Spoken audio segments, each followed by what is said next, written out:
Jadi begini, pertama saya agak surprise ya. Kenapa? Karena kita cukup banyak dengar cerita mengenai kalau pertemuan dengan presiden yang satu arah, gitu ya, top down ya.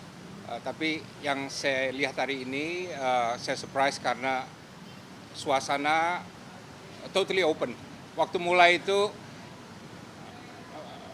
agak kesan uh, kesan menahan diri gitu ya. Tapi waktu beliau mulai dengan penjelasan yang sangat open gitu ya, mulai terbuka dengan diskusi yang sangat terbuka, very candid, right? Dan diskusi ini tidak ada batasannya, tidak ada yang bilang kita tidak boleh nanya ini, tidak boleh nanya itu ya. Tapi sangat terbuka dan diskusi ini dua arah nih, jadi bukan satu arah ya. Dan waktu diskusi ini banyak dibahas mengenai resiko, ya. Banyak dibahas mengenai opsi, banyak dibahas mengenai ranjau, ya. Dan skenario-skenario yang bisa dihadapi Indonesia ke depan yang membahayakan juga, ya. Nah, semua ini beliau tampung ya dan beliau respon. Nah, kesan saya adalah beliau Presiden Prabowo itu mempunyai pendekatan yang realistis mengenai ini, ya. Realistis dalam arti apa? Sekarang ini memang satu-satunya opsi di atas meja adalah mengenai Board of Peace. Ya, kan tidak ada opsi lain. Dan faktanya adalah Board of Peace ini yang bagian dari solusi untuk menghentikan gencatan senjata, walaupun sampai sekarang masih dilanggar oleh Israel. Ya. Nah, tapi intinya ini adalah suatu eksperimen, ya, dan bukan obat yang ampuh yang bisa menyembuhkan penyakit, segala penyakit ya. Dan saya melihat beliau realistis mengenai hal ini.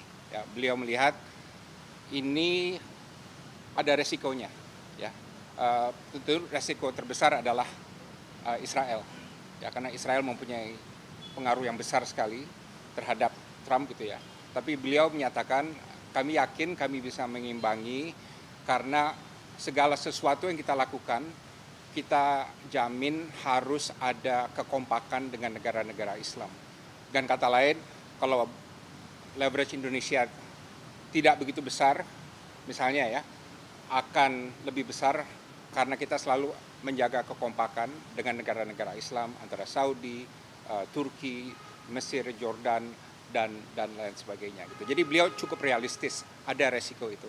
Tapi yang saya paling suka dan ini align juga dengan posisi Foreign Policy Community of Indonesia adalah bahwa kita masuk dengan hati-hati dan terus berpegang pada opsi untuk bisa keluar kalau ini bertentangan dengan prinsip kita dan kepentingan kita. Ini berkali-kali beliau tekankan, beliau tidak akan ragu, ya, termasuk ya kalau yang lain tetap masuk, gitu. Right? Nah, ini yang saya tangkap sebagai suatu penekanan dan penegasan yang kami apresiasi, gitu ya.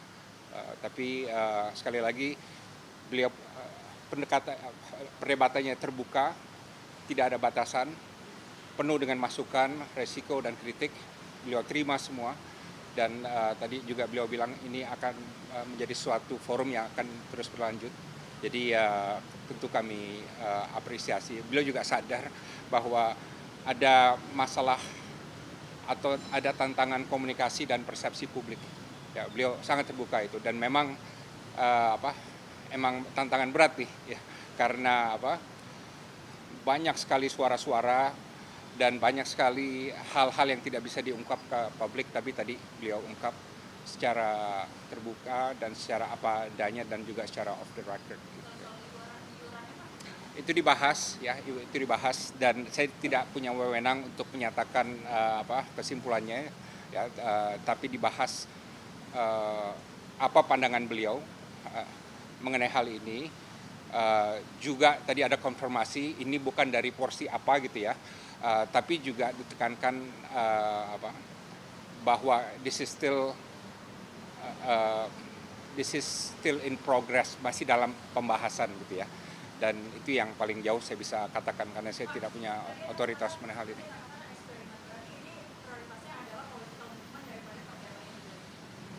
Ini adalah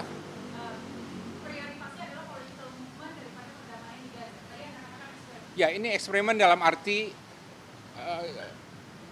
ini suatu formula di mana orang nggak tahu ini akan sukses atau enggak.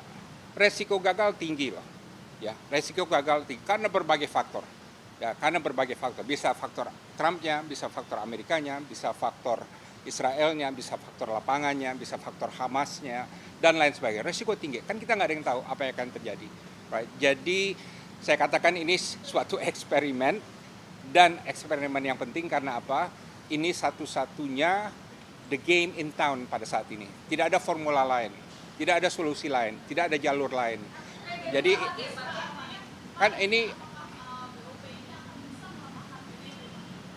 nah ini itu salah satu resikonya tentu, ya kan? Ini kan resiko yang kita lihat ya, PBB membentuk BOP. Nah, tapi apakah BOP ini, makanya tadi saya bilang eksperimen ya, arahnya kemana nih, ya? Ya, tapi kan di sini kan Oki tidak berperan ya.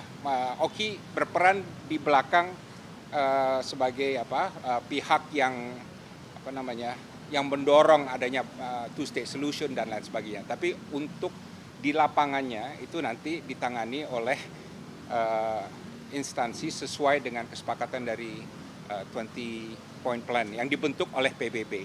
Nah, tadi memang disampaikan bahwa yang membuat BOP itu relevan dan kredibel itu adalah karena dibentuk oleh Dewan Keamanan PBB. Right. Nah, tadi disampaikan oleh salah satu peserta juga dengan langsung kepada Bapak Presiden. Pak Presiden juga memahami hal ini. Kita harus menjaga agar BOP ini tetap dalam koridor PBB. Right. Jadi tidak keluar dari mandatnya gitu. Karena kita ikut dalam BOP, kenapa? Karena ada mandat PBB. Ya kan, termasuk juga nanti pengiriman pasukan perdamaian gitu ya.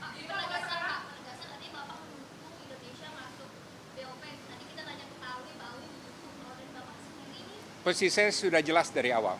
Posisi saya adalah Indonesia masuk dalam BOP, tapi dengan memahami resiko-resiko yang ada dan kedua kita memegang opsi untuk keluar. Tadi juga disampaikan Presiden, kita selalu pegang opsi keluar. Dan ketiga, syarat yang paling penting, tujuan dari semua ini Palestina merdeka. Tujuan dari semua ini. Untuk itu apa? Kita harus berpolitik, kita harus berdiplomasi, kita harus melobi, kita harus berdebat, ya, dan kita harus pragmatis dan realistis. Nah, itu yang saya tekankan. Tadi kita semua mendengar penjelasan Presiden bahwa Indonesia harus pragmatis dan realistis. Jadi kita lihat ini baru berapa hari kan ya BOP ya, jadi jalan masih panjang. Jadi kita doakan tujuan paling utamanya yaitu two-state solution Palestina mereka itu bisa tercapai. Oke.